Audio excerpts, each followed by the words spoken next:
Sesta corsa, una condizionata sul miglio, corsa molto equilibrata che vede al via 9 concorrenti: Bella, Bellatrix Font, Crystal Trio, CSILJ, Camelot Call, Carosio Light.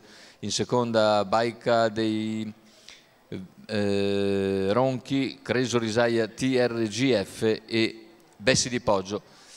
Non c'è un vero e proprio favorito, anche se Camelot Call è il più basso sia a quota fissa che al totalizzatore.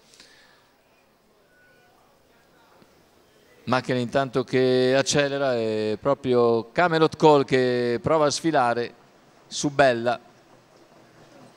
Bella però si oppone, ha subito ripiegato in seconda posizione Bellatrix Font, Bella in vantaggio.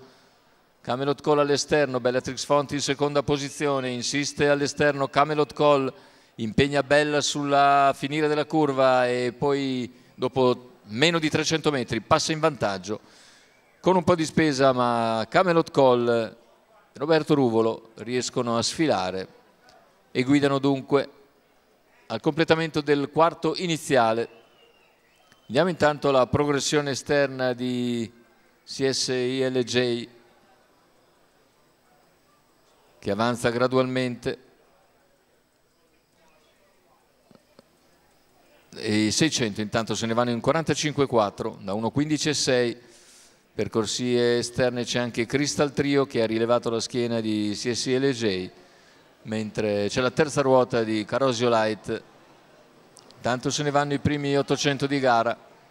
Carosio Light progredisce in terza ruota, corso molto oneroso. Intanto 1 minuto e 9 decimi per gli 800. In vantaggio è sempre Camelot Call che completa 1 chilometro nell'ordine dell'1.16,2, insiste il suo esterno il CSILJ, mentre in terza ruota Carosio Light, alla corda c'è sempre Bella, poi Crystal Trio in seconda pariglia, si esaurisce o così pare Carosio Light, percorso durissimo, e così Camelot Call cerca di svincolarsi dagli avversari, ora accelera di scatto, prende margini di vantaggio, lo scatto di Crystal Trio che va su CSILJ, più indietro Bella. Intanto Camelot Call ha preso 4-5 lunghezze di vantaggio e in retta d'arrivo si difende dal finale di Crystal Trio, mentre a centropista c'è l'errore di Baica dei Ronchi. A vincere nettamente Camelot Call, Crystal Trio è secondo, mentre per il terzo emerge Creso Risaia, TRGF. 1.14,3 ragguaglio conclusivo con un bel 28,8 a chiudere.